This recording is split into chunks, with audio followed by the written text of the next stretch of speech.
Okay. Good evening, everybody, and welcome to the annual review for True North Aid. Thank you for joining us for this inaugural first video conference event. For doing this, it's our second time being able to do the annual review, but this is the first time we've done it in this way, given the current realities about being able to gather. But in some ways, that's really offered us the opportunity to reach more people and to engage more people in terms of the overall process that we're doing. My name is Scott Harris, and I'm the chair of the board of directors, and it's a pleasure to have all of you here today to join us in the annual review, so that we can highlight for you just some of the great work that's been going on throughout the year. I will invite you all to mute your mics while we're going through the meeting, only so that we don't have any distractions. We are recording the session for the purposes of being able to have a record of it, but also to be able to share this with those who couldn't join us given their constraints this evening. We have a rather full agenda. We are aiming to try and keep this to an hour, but we have got a number of people who are going to come and speak tonight about various projects that are going on, as well as give you an update in terms of the overall health of the organization. It is an ambitious agenda, but we do aim to get through it in due time, and thank you all for joining us to hear about this.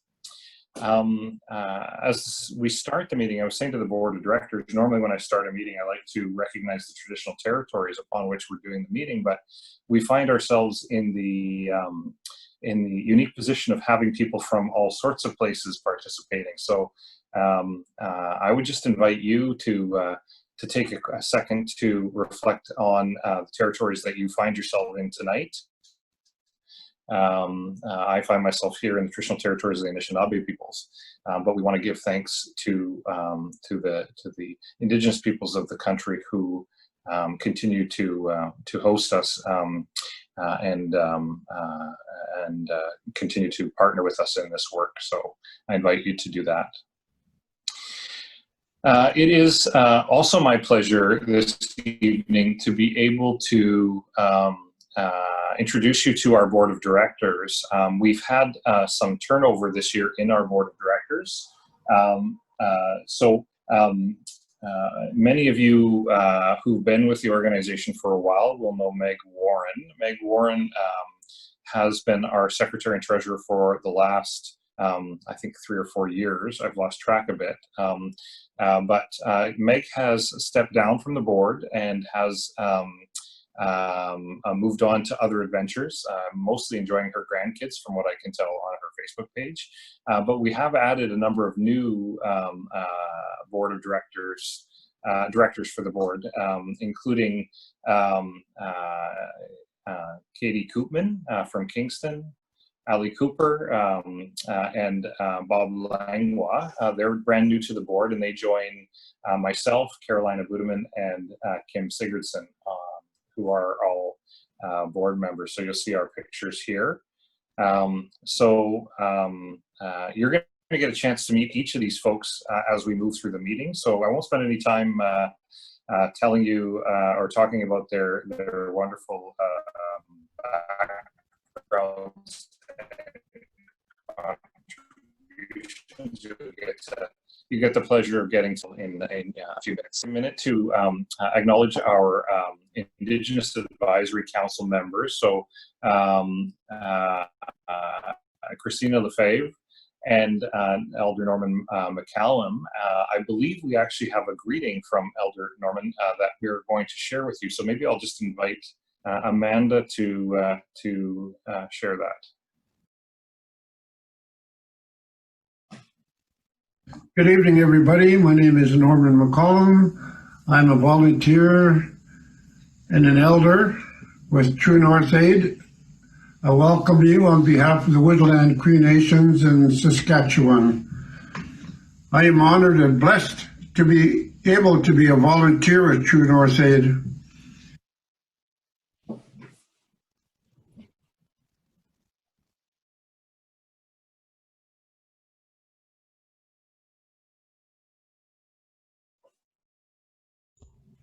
receive the donations. I see the children smiling, as well as the elders and the people in general. They are very grateful and thankful for what they receive.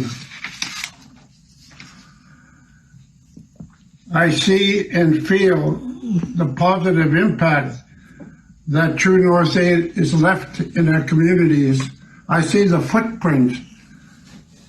So let us continue to move forward in what we're doing and what we've done. Let's focus on the success stories.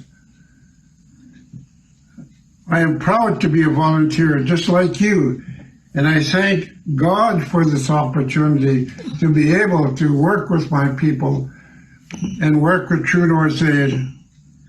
I thank you as a volunteer for giving of your time to see projects go through in northern Saskatchewan and across Canada. Your time is important, and I thank you for that. I want to congratulate our staff that continue to work hard in delivering these programs and these projects to our Aboriginal communities. I thank them for their dedication and their love to do what they like to do, and I thank them for that. I also thank the donors that make this possible. Without them, it would not take place. If I could send the smiles and the thank yous that I see when these projects are delivered to the communities, they would fill a container or fill a bus full of smiles and thank yous. It's amazing to see that. It's coming from the heart, and that's what's important. We give because we love to give, and it's the right thing to do. I want to thank Ken for all his work. Personally, he's a true friend and a good worker. I thank him for that. So let us continue to do what we're doing to help our Aboriginal people across this land. For me, it's heartwarming to be able to do what I'm doing. I thank you for having me as an elder, and I thank God for this position. Again, I want to thank you for your love and your kindness. Have a good meeting, a blessed meeting. Your elder, Norm McCallum of Saskatchewan. Thank you so much, Norman. So it's also my privilege to introduce you to the staff. I think the reality is that many of you know our staff. We have wonderful people who work for True North Aid, who are so engaging and so supportive throughout all the work that happens on a day-to-day basis. So it's a pleasure. Many of you know, obviously, Ken. Ken, thank you for being with us tonight. Amanda Stolk, who's joined us in a more full-time basis in recent months. Welcome. Tamara Stafford as well, who you're going to get a chance to hear in just a second. And Marilyn Shewart, who's been doing donor relations since July and has made herself invaluable to our day-to-day operations. So on behalf of the board, I want to thank the staff for their ongoing leadership and their continued growth in terms of making us stronger as an organization every single day. So with that, we're going to turn our mind now to the business of this evening's review. I'm going to ask Tamara to lead us through the financial statements for the organization. Tamara. Awesome.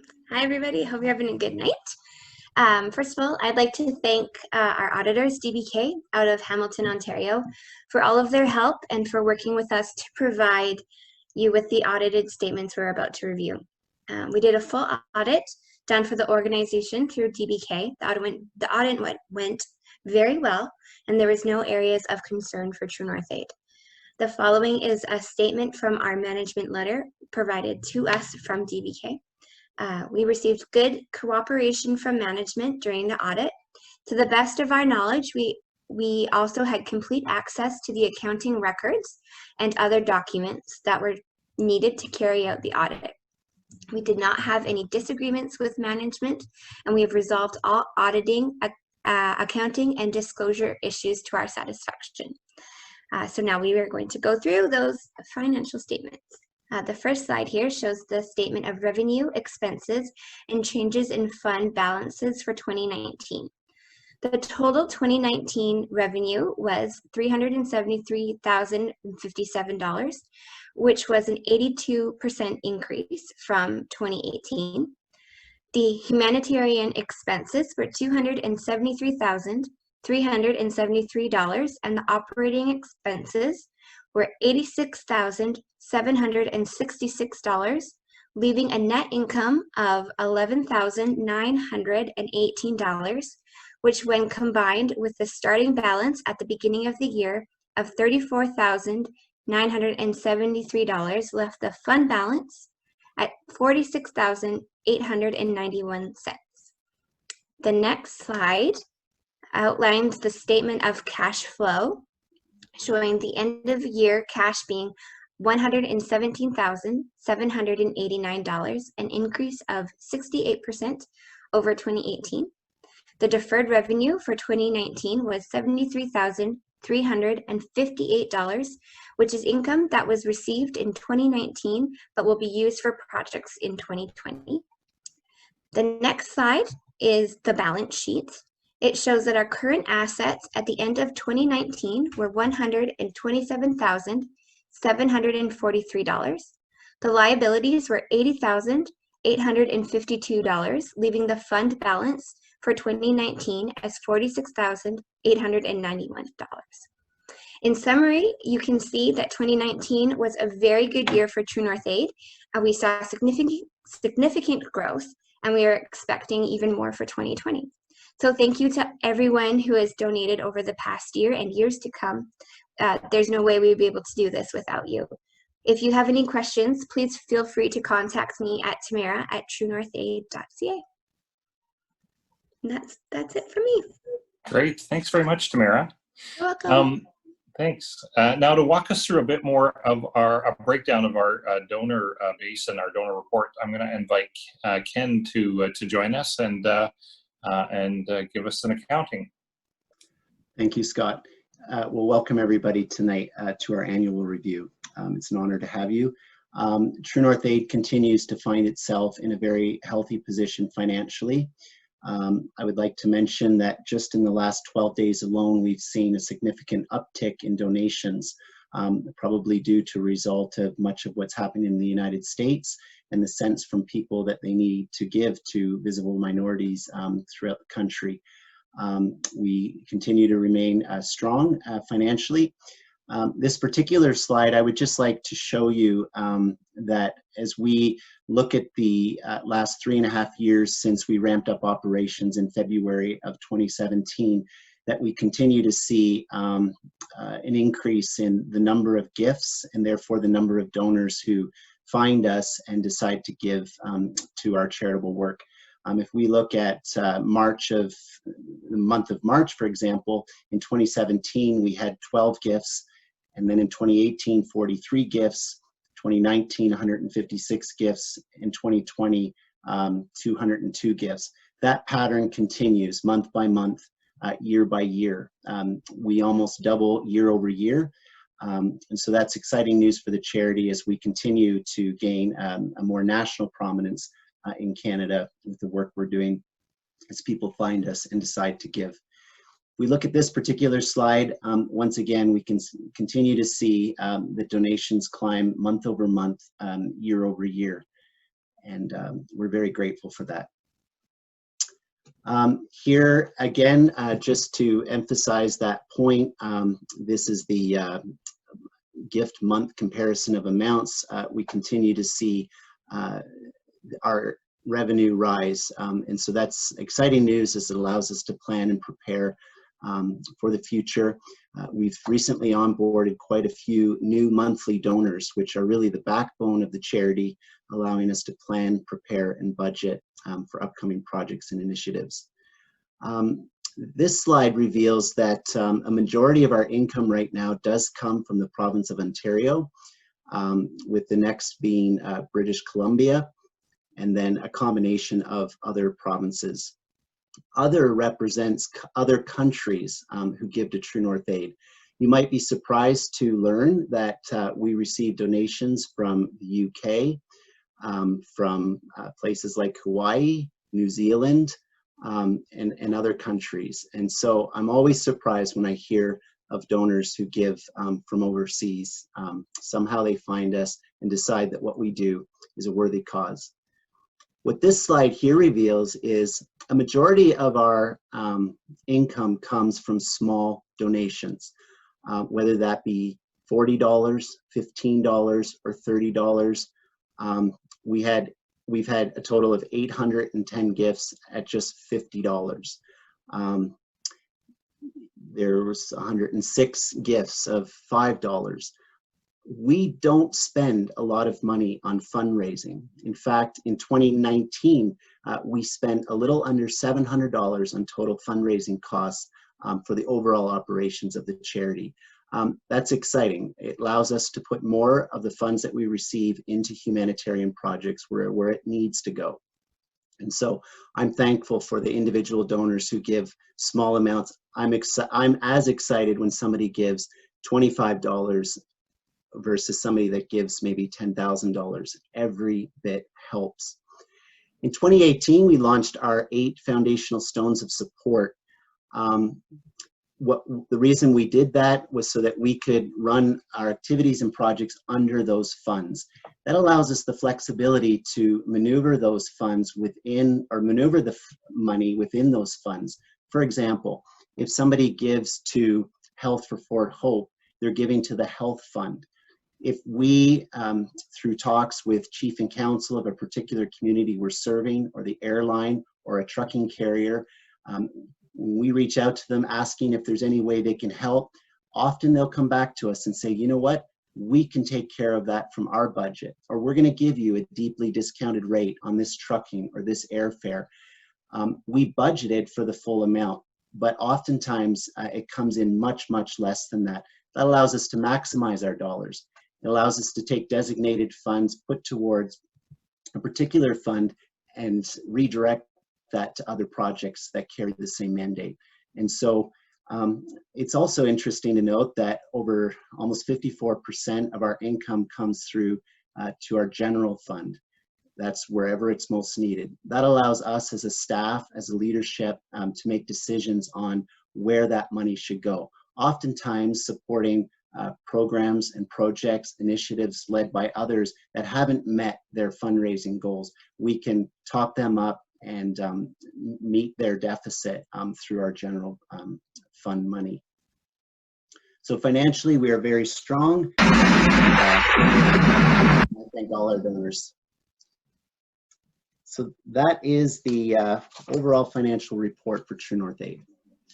Okay, great. Thanks, Ken. I'm going to invite Amanda now to just talk through a couple of the more targeted funds and fundraisers that we've had this year. So Amanda, over to you. All right, thanks so much for being here. I know a lot of us are actually from Kingston from what I'm seeing. So we are actually on the traditional lands of the Haudenosaunee and Anishinaabe, so we want to recognize that. So we've had some really, really exciting fundraisers come up, and it's just from people that can find us on the web or see our Facebook posts, or just really connect with what we're doing. And one of those was the Wapoos Trail fundraiser.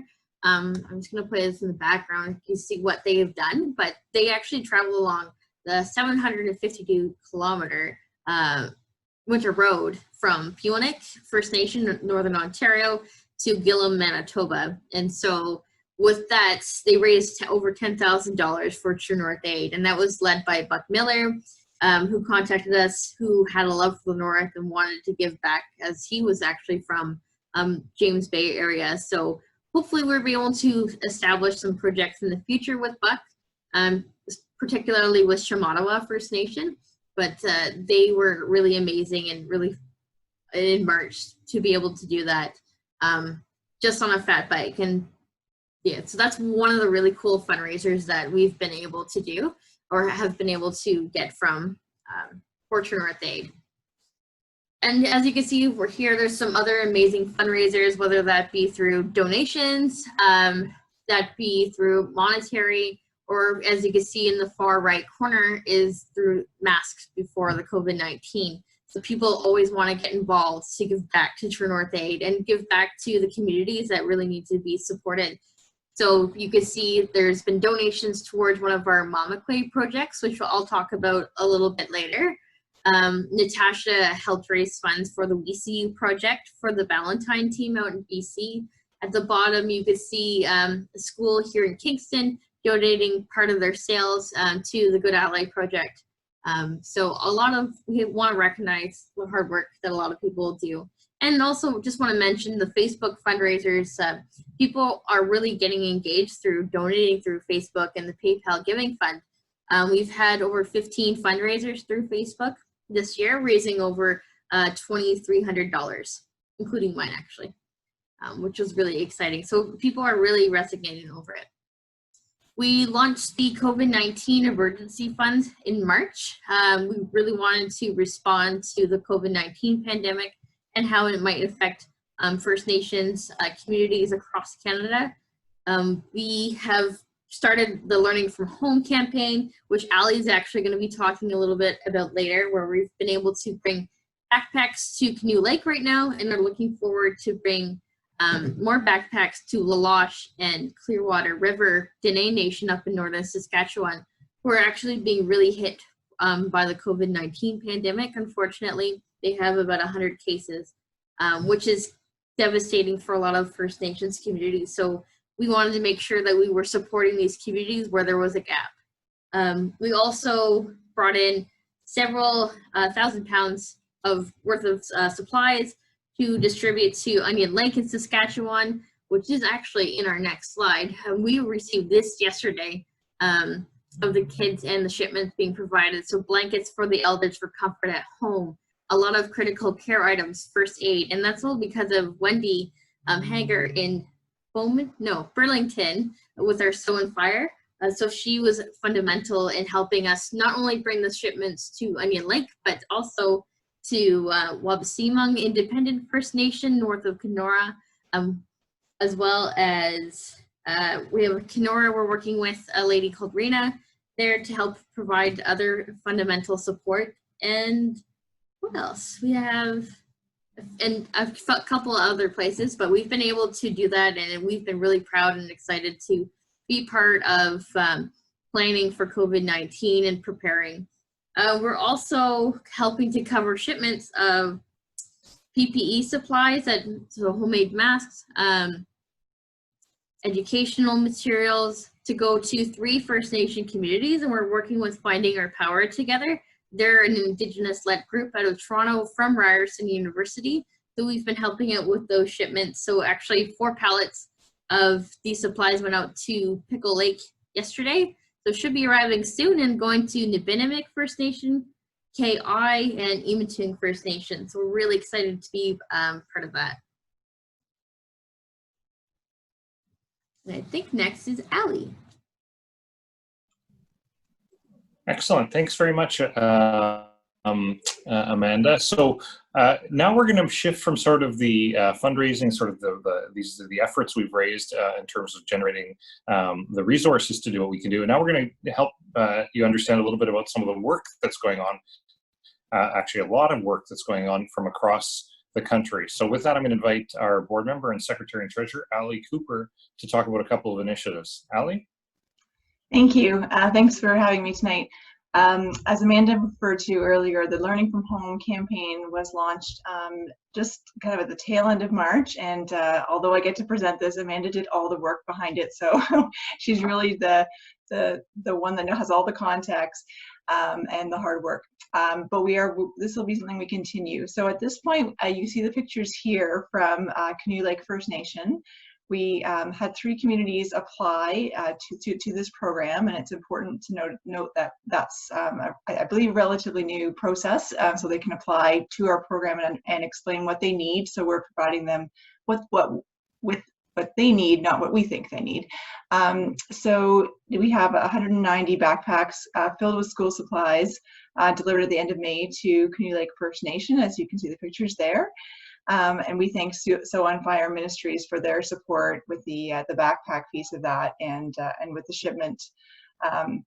So we have some upcoming plans for this as we continue. We hope to have more communities apply to this program, and we do already have plans to send supplies to La Loche and Clearwater, with an additional 500 requested. So that's something we're working on to get to them sort of mid-August timing, when the next learning from home or half learning from home or whatever that looks like, because none of us know right now, but likely the education will be impacted continuing with these communities as well as across Canada. So right now these communities are in Saskatchewan, but we're also looking, obviously we'll be accepting applications and looking for other communities to support through this initiative.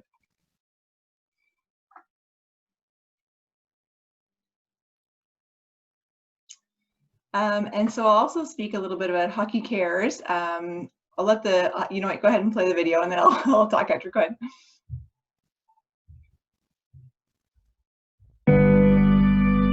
In our great country, there could not be 2 communities as different as Attawapiskat and Oakville, Ontario. While separated by distance and culture, their love for hockey brings them together. Since 2017, Hockey Cares has connected youth from both towns for 2 5-day hockey tournaments. One in suburban southern Ontario, the other more than 1,000 kilometers away on the isolated shore of James Bay. It's a life-changing chance for Indigenous and non-Indigenous youth to play together and learn from each other, exposing every player to a culture vastly different from their own, and to new opportunities and experiences that will empower, educate, and inspire them. Through this exchange, they will create lasting memories and lifelong relationships, and build awareness and connections that can help bring about true reconciliation between Canada's Indigenous and non-Indigenous people. Please join us in supporting this next generation of Canadian leaders as they spark real change through their shared bonds of hockey, community, and respect for Indigenous culture. Their dream is our dream. We invite you to be part of Hockey Cares, a project of True North Aid.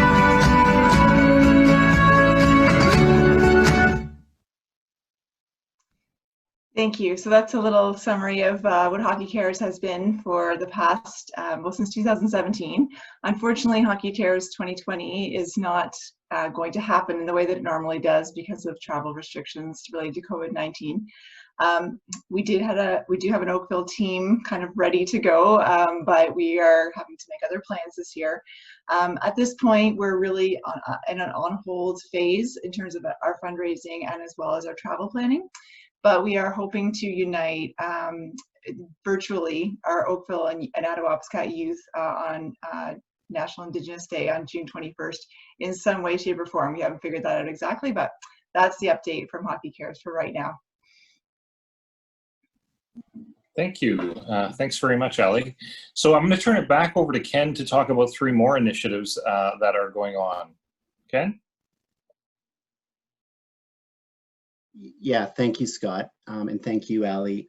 Man, I got emotional when I saw that video of Attawapiskat. It just does something to you, and I miss my friends up there.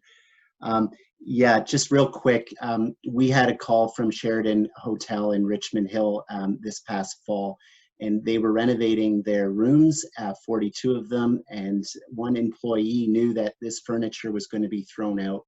And it was very good furniture, and she felt it needed to be put to good use.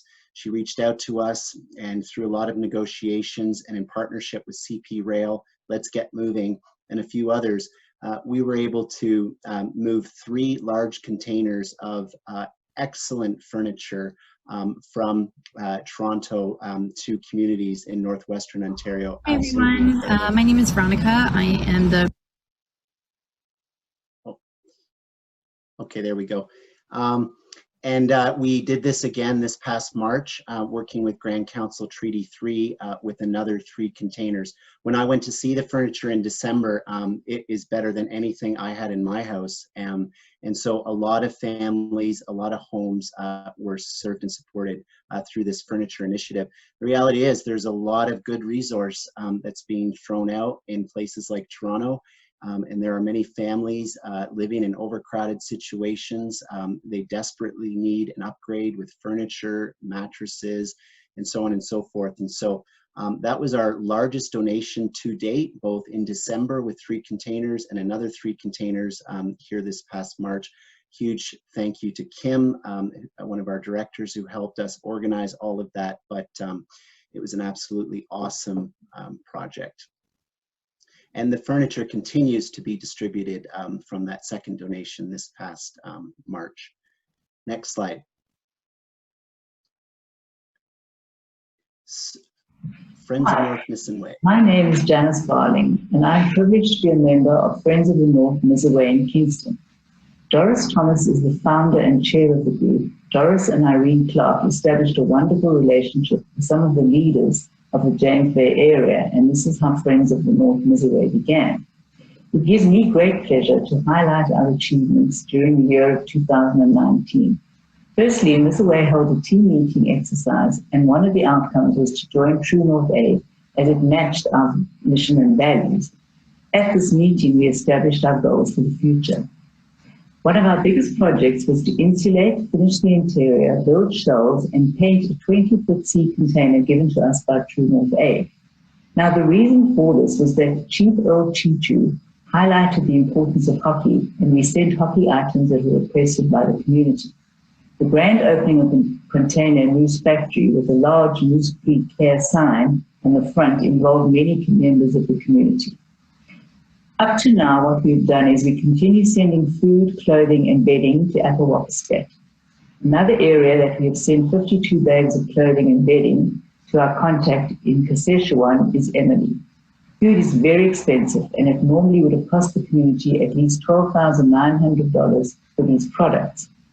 There's a school, monastic school, on the island of Moose Factory, and they have received many school supplies, hats and mitts, knapsacks, and 10 25-pound bags of crayons and culturally appropriate coloring books. Doris and Irene have also initiated a clothing shop which is run by a Moosulee resident, Emily. This milestone has proven to us that a gently used clothing shop has great potential in the north, providing that we can transport the goods.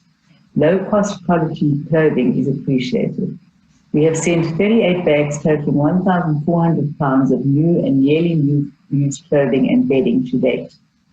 During the summer, Doris and her grandson Dylan and an assistant Jeremy provided a group of boys hockey training at the youth centre in Moose Factory. They provided excellent role models for the boys. Again, during 2019, we'd like to tell you that the James Bay community has now received over 2,115 pounds of food, 14,957 pounds of clothing, and 3/4 of the 20-foot container of hockey equipment and gear. We just heard today that we received a $15,000 donation by the United Church Foundation for an education empowerment program for seniors in Moose need. This would not be possible without you, the donors, and True North Aid. And honestly, our heartfelt thanks go to our Kingston area volunteers as well as the volunteers and workers up north.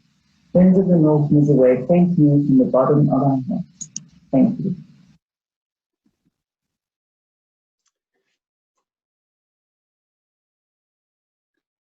Yes, so I'll just quickly comment a big thank you to Doris and the team who continue to serve communities there along the James Bay coast, Moosulee and Moose Factory, for all your great work out of Kingston.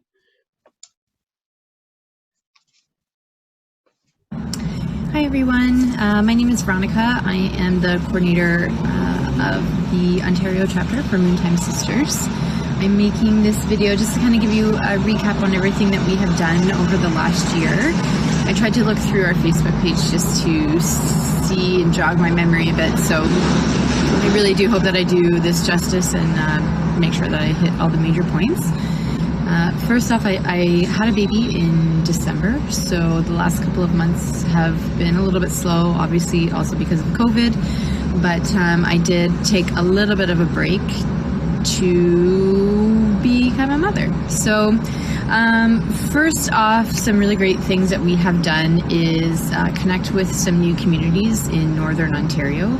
So we have 5 new communities kind of in the northwest side of Ontario, which was connected to us via somebody who actually had just reached out to our Facebook page, which was really great.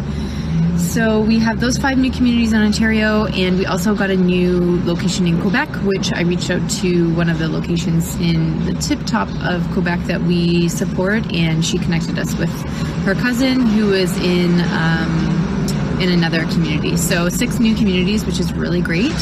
And we supported them through our October drive. So when we came together in November and we did our packing party, the majority of stuff went to those new locations. So that was really awesome. I did apply for a grant through Shopper to become. Yeah, so I just want a big shout out to Veronica and the many people in the Toronto area that support the Moontime Sisters project here in Ontario.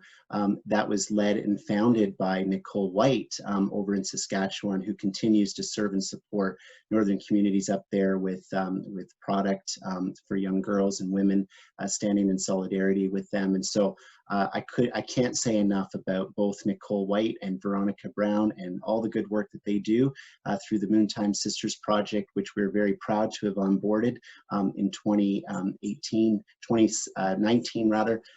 We're actually going to stop the video there. It's a little bit long. This will be uploaded to our website, and so we would invite you to watch the video in its entirety after this at your leisure. So thank you so much, Veronica. Great, thanks, Ken. So with that, I'm going to turn now to Katie Koopman, another member of the board, to talk about the Good Ally Project. Hey everyone, I hope you're well. I live in the country. My connection can be really bad. So Scott, just give me like a timeout if I'm choppy, all right? So right before last year's AGM, my husband Stephen and I were up in Fort Hope doing a photography project, sort of a photography class with students. After the AGM, in June of last year, we held actually a photo voice here in Kingston. Fort Hope, their education authority kindly paid for the 5 photography students we worked with to come south to Kingston, and we hosted a gallery at the Tet Center that attracted True North Aid supporters, Good Ally Project supporters, and people who were just interested in what we were doing. So it was very well attended. Coming out of that, which was a very busy season for us, we took a reprieve in the summer, but hosted what you can see on the slide there, a reconciliation walk. It was really on my heart to have something very visual, very intimate, very challenging. And at a local conservation area called Little Cataraqui, we had a series of posts with a timeline of residential school history spread out. And the public was invited for free to just take their time walking and absorbing stats, data, quotes, and it ended at a drumming circle with Sisters of the Drum. So we were very grateful for their attendance, and we were able to glean volunteers from the Aboriginal Club at Regi High School, which has been a huge supporter of what we do. After that, between November of 2019 and February, we have been invited to about 4 speaking engagements, Rotary, 2 high schools, as well as Queen's Kinesiology grad students. So that was quite the honor. We also had a hockey equipment drive, which was a bit of a bust because it was right at Christmas time, but it's something we can look towards in the future. And COVID hit. So our initiatives for this year, some have been canceled. and that's okay. But we look forward to the fall and the possibility of hosting another photography class. That's Danielle there. She was a res girl from one of the hockey teams, their only goalie, #1. She might be my favorite. And we hope to get it up there this fall if conditions allow, and host another photography class, and then potentially have the students come down again at Christmas time. And we'll see what happens with that. And we hope to host another reconciliation walk, because it was so well received. We had teachers say, can you bring this into our school? Can you host it in the spring? And so I think it will go over well should we be able to do it a second time. And then just privately, we continue to build on the relationships we have made with community members. So last September through March, we hosted one of our photography students from Fort Hope. His name is Warrior. He has obviously since gone home, but it was a pleasure to have him here with us so he could attend high school. And potentially he will be back in September with someone else. My husband and I have a photography business, so we were able to, we were asked to photograph Leo and Allison's wedding. Leo is a coach of the Res Girls, Allison, his wife, the general manager. So we photographed their wedding last summer, and just through words of encouragement and Facebook comments and Messenger, we just continue to support the youth who we know through interactions as deemed appropriate. So that is sort of what Good Ally Project has been up to in a nutshell in the last 12 months. Thanks so much, Katie. All right, now I'm going to turn to Michael MS, who I won't pass judgment and say he's the better half, but he's certainly the other half of the famous Amanda Stoke. So Michael. Thank you. Yeah, definitely better half. So Health for Fort the past year has been traveling back and forth multiple times to Edmonton First Nation, so Fort Hope. And we've been providing custom orthotics and equipment to the community members in need.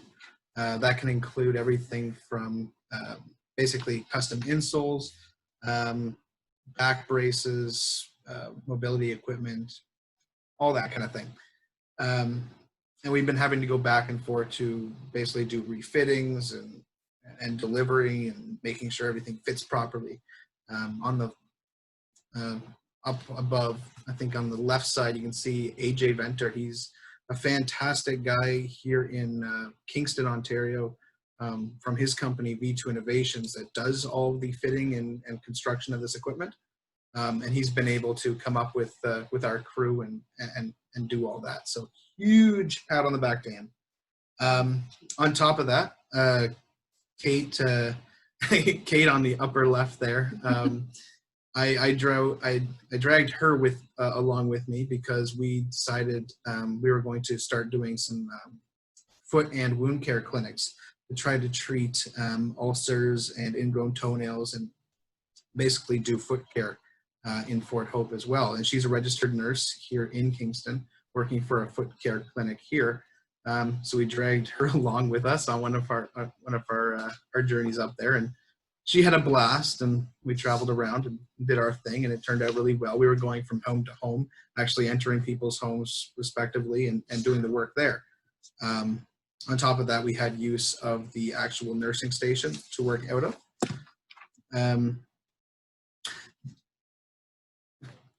Why was he good?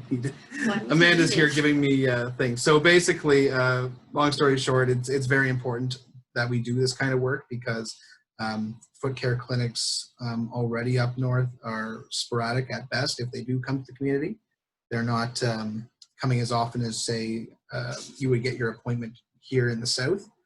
And that's why we need to continue doing that. Because of COVID, we had to put some of our plans on hold.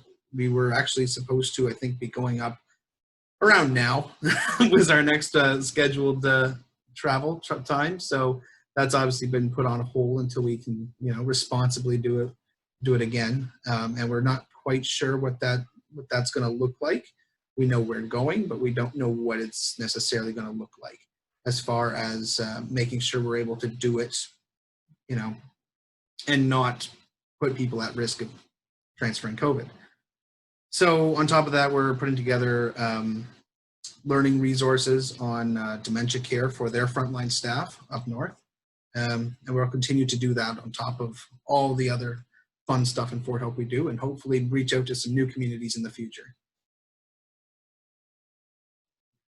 Great, thank you, Michael. No worries. Now I'll turn it over to Amanda, who will probably tell us she's the better half. Yeah, I am. Everyone knows it.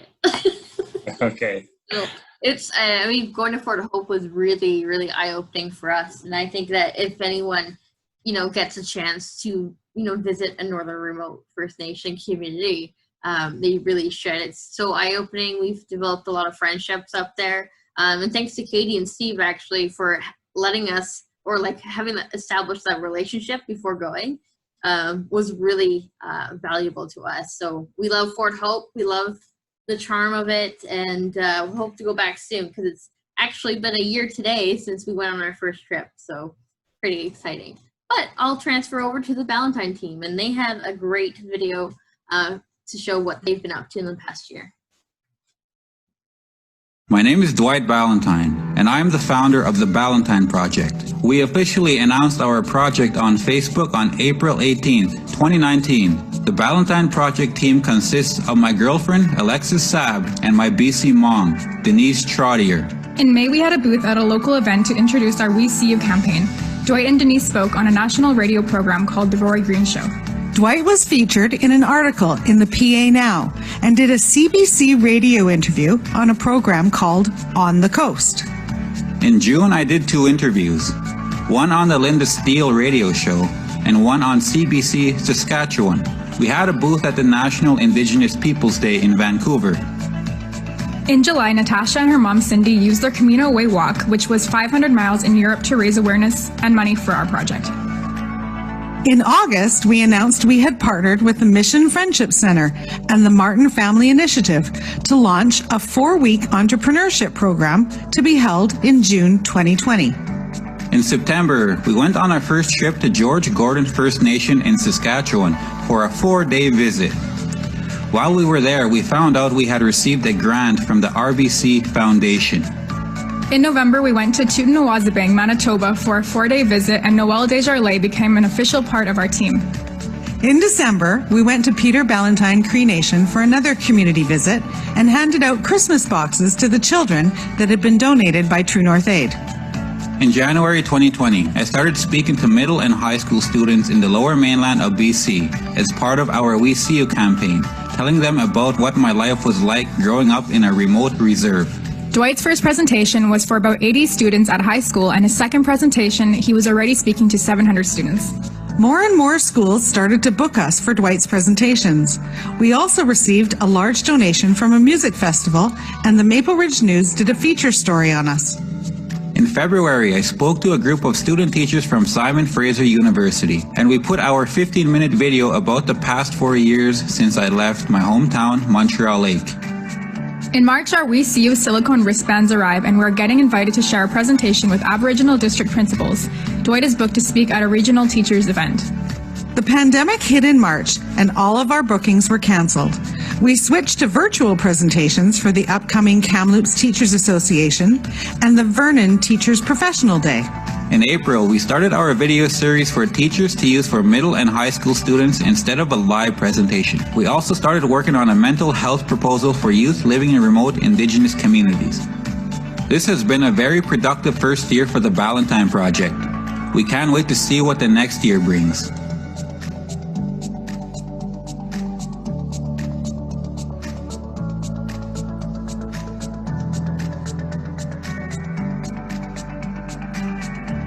So that's the Ballantine Project in a nutshell. They are a really dedicated, motivated team that we love working with. They're so passionate and about making a difference, and we really think that Dwight and the team can make that difference in the upcoming months. So I don't know if Ken, you want to say anything about the team or not.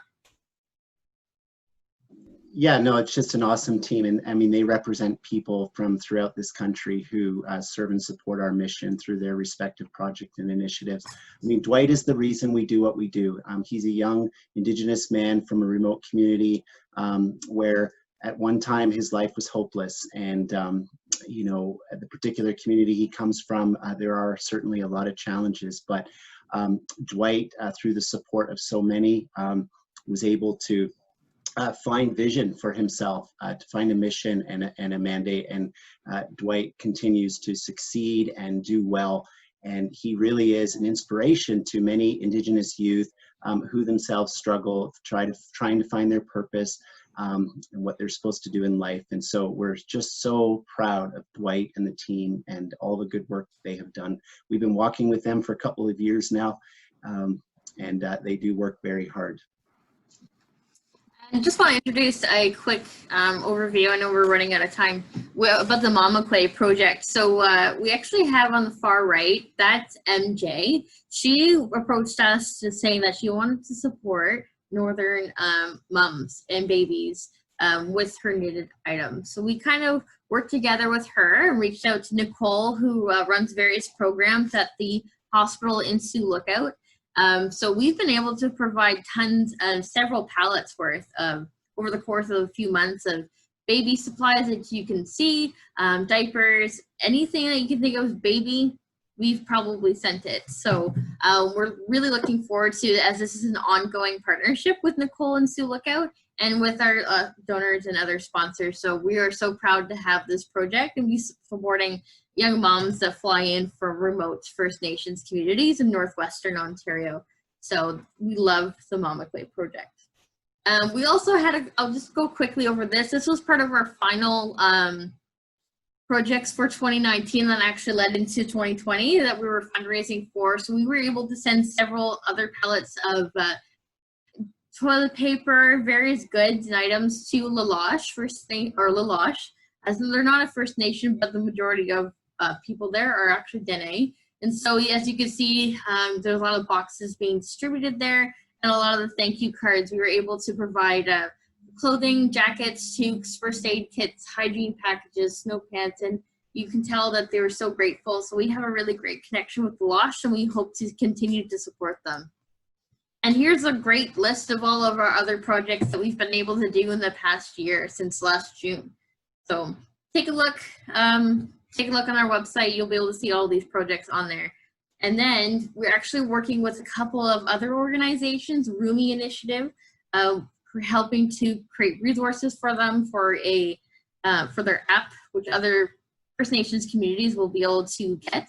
We're looking at supporting Gagakizik School in Kenora with bicycles, but also 2 shipping containers so that they're able to create a storage space and a workshop. And we're also working with the Canadian Red Cross out of British Columbia with their, because we're trying to expand our outreach. So we've been in a lot of discussions with them, and I'll be on a big phone call next week with several First Nations, seeing how we can expand our services and support over to British Columbia and those Western provinces and First Nations communities. So we're really excited about that. And so now, Scott, you can introduce the next people. Excellent. Thanks, Ken. I think you wanted to add a word here? Yeah, I just want to say that we've really only scratched the surface in regards to the things, the projects that we've been able to undertake over the past 12 months. In 2019 alone, we had 38 projects and initiatives that we were able to complete. And even in the midst of a pandemic, we hope to do many more here in 2020. A big shout out to our staff, Amanda, Tamara, and Marilyn, the ones that Scott mentioned.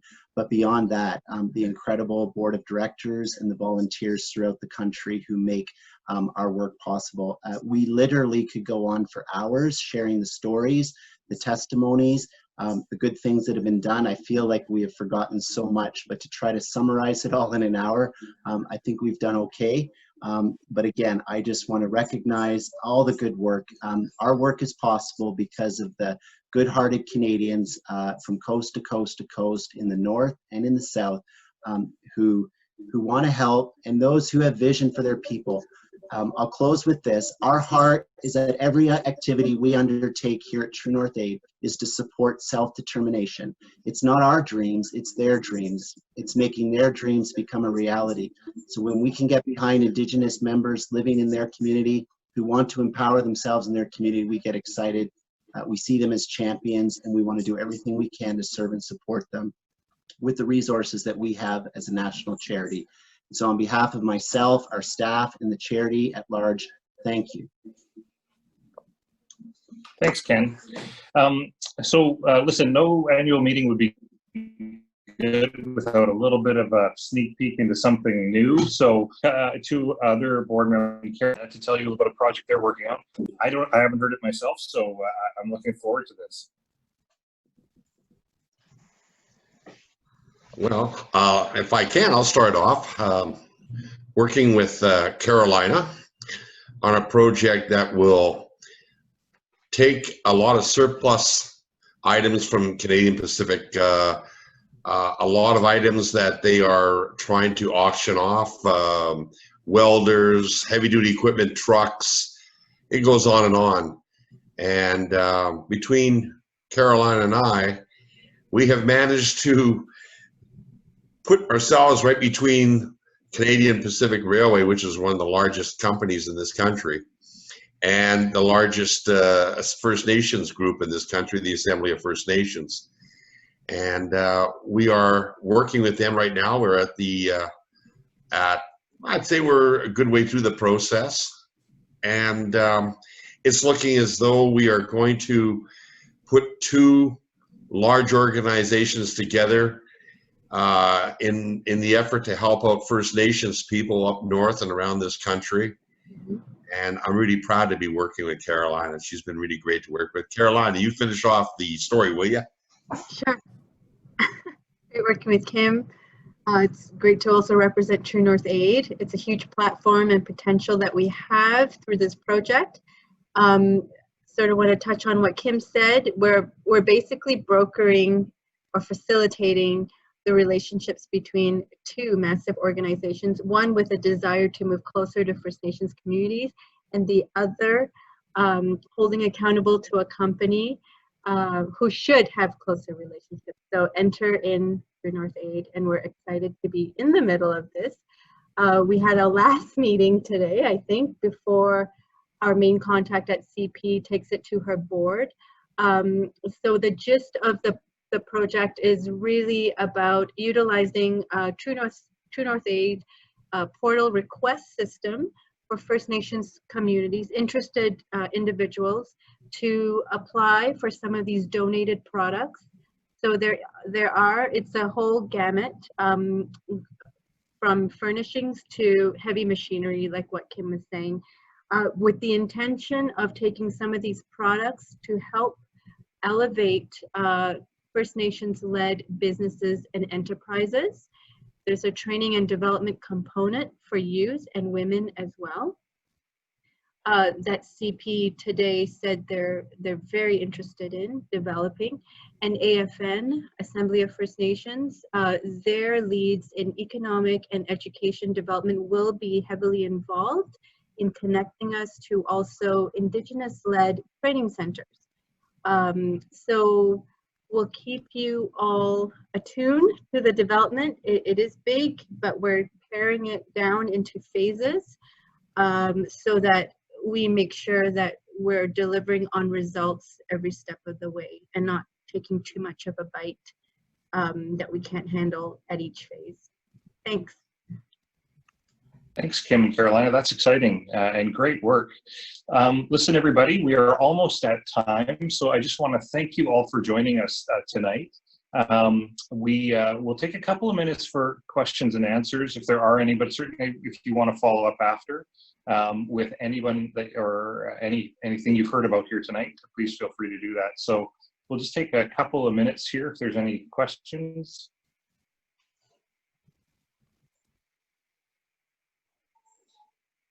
All right.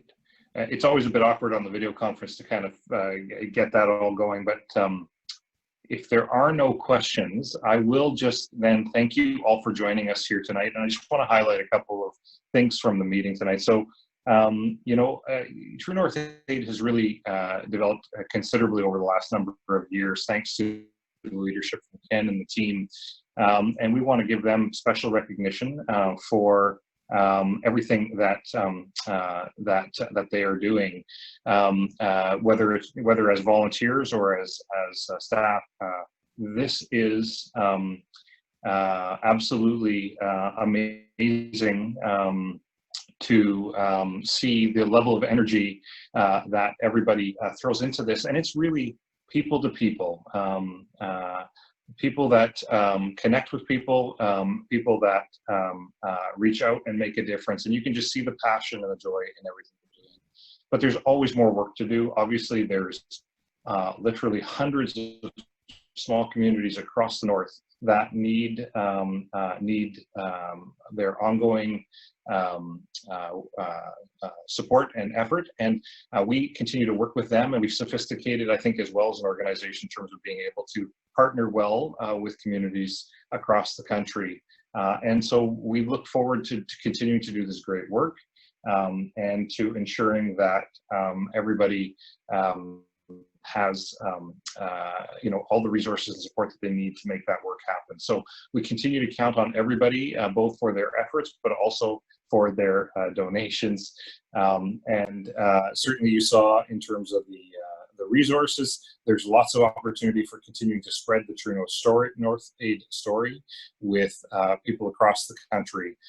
And we look forward to working with you all to do that. So with that, I want to thank everybody for joining us tonight, and wish you all the best. And certainly for everybody working on projects heading into the rest of 2020,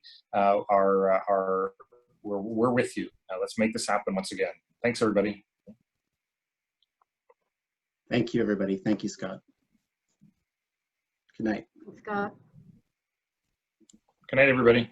Night. Thanks so much, everyone. Good night. Bye.